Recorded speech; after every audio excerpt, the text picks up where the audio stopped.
तो आप सभी का स्वागत है। मैं इस समय शाहजहाँपुर में आप देख रहे हो ये जो मज़ार है, इसे मज़ार है मौलवी हाफिज़ अहमद उल्ला शाह की मज़ार है।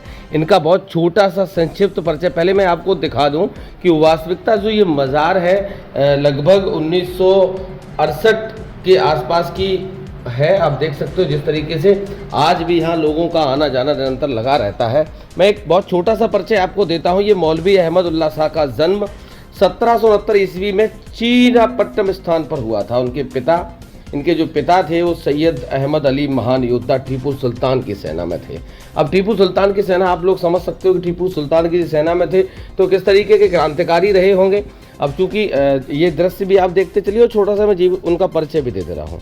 टीपू सुल्तान ने मौलवी साहब को अपनी सेना में तानाशाह के पद पर नियुक्त किया था। अब अंदाज लगाइए कि तानाशाह, सेनाओं में तानाशाह भी हुआ करते थे, एक पद हुआ करता था तानाशाहों का, तो तानाशाह के पद पर नियुक्त किया था। मेहर अली शाह गौस नामक संत के संपर्क में आने के कारण फकीरी अंगीकार के बाद में आप डंका शाह के नाम से मशहूर हुए। अब सोचिए, आप तानाशाह से फिर डंका शाह के नाम से भी मशहूर हुए थे। आप समझ ही रहे, बात कर रहा हूँ मौलवी हाफिज़ अहमद उल्ला शाह की।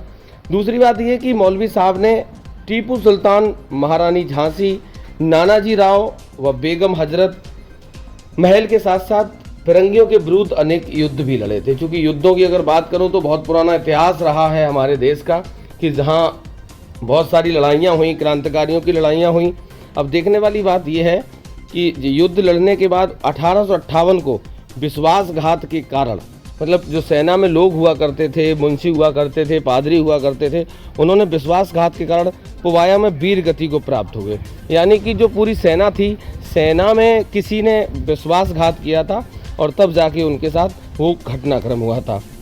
दूसरी बात ये कि कमांडर मौलवी साहब का शीर्ष देशभक्तों में भय था। आतंक फैलाने के लिए कोतवाली के सामने नीम के पेड़ पर लटका दिया गया था। मतलब इतना भय था इनका, जिनके मैं अभी मज़ार पे हूँ, कि उनके सर को काटकर थाने के गेट पर लटका दिया गया था। बहुत सारी चीज़ें हैं, यहाँ बहुत सारे लोग भी हैं। अभी इन लोगों से भी वास्तविकता जानने का प्रयास करता हूँ कि इस मज़ार का जो पूरा मूल वो है क्या नाम है आपका? मोहन भगत सिंह। अच्छा, मोहनिस भगत सिंह। मोहसिन भगत सिंह।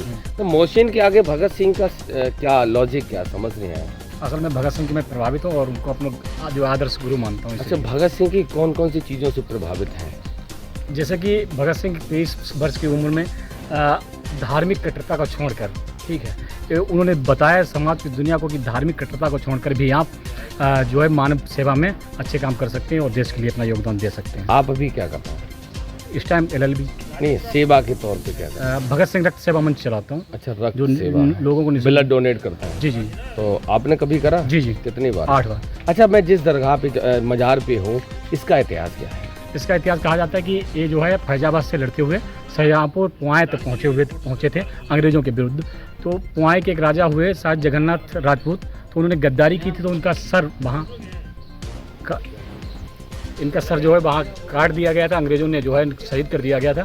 तो वहाँ इनका सर जो है, इनका घोड़ा कहा जाता है, लेके भाग आया था और उनका धड़ जो है सर भी, मतलब एक तरीके से फिल्मी कहानी थी पूरी की, मतलब सर काट दिया गया तो उस सर को घोड़ा दौड़ा के घर पे ले गया। जी। और वो कहा जाता है कोतवाली में यहाँ टांग दिया गया था। तो जो रसूलपुर जहानगंज है शाहजहाँपुर में ही, जहाँ हम अभी इस टाइम खड़े हुए हैं, तो यहाँ के गाँव के लोग जो थे वो सर को वहाँ से लेकर यहाँ दफनाया था सर को, और धड़ इनका जो है पुआएँ में है। और बाद में अंग्रेज़ों ने जो है रसूलपुर गांव को भी बम्बों तो से उड़वा दिया था, जो लोग भागे थे उनको भी मरवा दिया था। जी। अच्छा, एक चीज़ और मैं आपसे जानना चाह रहा हूँ, क्योंकि मैंने अमूमन देखा है कि मस्जिद पे भीड़ देखने को मिलेगी आपको नमाज के टाइम पे भी, या जो भी पूरा उनका रहता है धर्म को लेकर, क्योंकि आप भी उसी समुदाय से आते हैं। मज़ार पे लोग क्यों नहीं जाते? असल में किसी ने कहा है, सर मुझे उस महापुरुष का नाम नहीं पता है, लोग कहते हैं कि भारत के लोगों को जितना धर्म के नाम पर मूर्ख बनाया जा सकता है उतना किसी के नाम पे नहीं है। लोग धर्म के नाम पर ज़्यादा उत्सुक रहते हैं, मानव सेवा और जो है देश के प्रति इतना उत्सुक नहीं रहते हैं। तो क्या लगता है, आपका मानना क्या, कैसी जागरूकता कैसे बढ़ेगी? मेरा मानना यही है कि जितने सभी धार्मिक ग्रंथ और सभी धर्म जो है वो एक ही उपदेश देते हैं कि मानव सेवा ही सर्वोपरि है और आपके कर्तव्य ही आपका धर्म है। अच्छा, जो आलम शाह साहब की जो मज़ार है, वहाँ से आपने क्या सीखा? क्या अल्हम्दुलिल्लाह जी, अल्हम्दुलिल्लाह जी, यहाँ से हमने सीखा है कि देश धर्म से बड़ा हमारा राष्ट्र है और राष्ट्र के लिए अगर हमें जो भी कुर्बानी देनी पड़ती है तो हमें दे देनी चाहिए, उसके लिए निश्चिंत। जिस जगह पे हैं ये जो मज़ार है अहमद उल्ला साहब की, क्या इसका इतिहास है? देखिए, मौलवी अहमदुल्ला शाह एक बहुत बड़े योद्धा थे। वो फैज़ाबाद में रहते थे, फैज़ाबाद में ही रहते थे। वहाँ से जब 1857 की लड़ाई शुरू हुई तो वहाँ से लड़ते हुए शाहजहाँपुर की तरफ आ रहे थे। तो शाहजहाँपुर की आए तो बीच में पुवाया पड़ता है एक जगह। पुवाया में उनके साथ गद्दारी हुई, एक वहाँ के राजा थे, उन्होंने उनके साथ गद्दारी की और अंग्रेज़ों ने उन्हें वहाँ पर मौत से घाट उतारा है। उनका धड़ वहीं कहीं रह गया और सर को लाके उन्होंने यहाँ कोतवाली के पास टांग दिया और ये ताकीद कर दी कि इनकी सर को कोई उतारेगा नहीं। अब देखिए वो ताकीद क्यों की, इसके पीछे वो है कि अंग्रेज़ों को अहमदुल्ला शाह के नाम से इतना डर लगता था कि मतलब वो एक मिथक बन गए थे कि उनका नाम आया और टांगें कांपने लगी। इनके ऊपर 50,000 रुपये का इनाम उस वक्त 1857 के दौर में इसके ऊपर रखा गया। तो आप समझ सकते हैं कि उस वक्त 1857 का मतलब है आज के कितने करोड़ हो जाएंगे, आप अनुमान लगा सकते हैं। तो इससे वो अंग्रेज़ों के डर का आपको पता लगता है। फिर जब यहाँ इनका सर दफन किया, घोड़ा भी बताते हैं कि इनके साथ घोड़ा भी इधर आ गया था, तो उस घोड़े को भी गोली मारी। तो यहाँ पर एक प्रतीकात्मक घोड़े की समाधि है और मज़ार बनी हुई है। तो हम लोग आज यहीं पर आए हुए थे।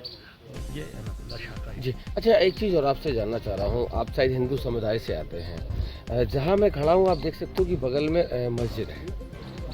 कई लोगों का निरंतर आना जाना है, बहुत सारे वाहन भी यहाँ खड़े हुए हैं और वहीं अगर दूसरी तरफ देखा जाए तो मज़ार है जहाँ शायद परिंदा भी फर मारने नहीं आता। देखिए, ये जहाँ पे धार्मिक स्वरूप हो जाती है जिस चीज़ का भी, वहाँ पर आमद बढ़ जाती है, क्योंकि कहते हैं ना कि हिंदुस्तान के लोग धर्म भीरू हैं। तो धर्म के नाम पर जब कोई चीज़ शुरू होगी तो वहाँ पर बहुत सारे लोग पहुँचते हैं और जहाँ पर धर्म नहीं होता है वहाँ पर शायद सफाई की व्यवस्था भी नहीं हो पाती। ये एक विडंबना है और हमारे ऐसे क्रांतिकारी जो बहुत जिन्होंने देश की आज़ादी के लिए अपनी जानें कुर्बान कर दी, उनकी समाधियाँ अगर खाली होती हैं, उनके अगर मज़ारें खाली होती हैं तो ये बहुत विडंबना है इस पे।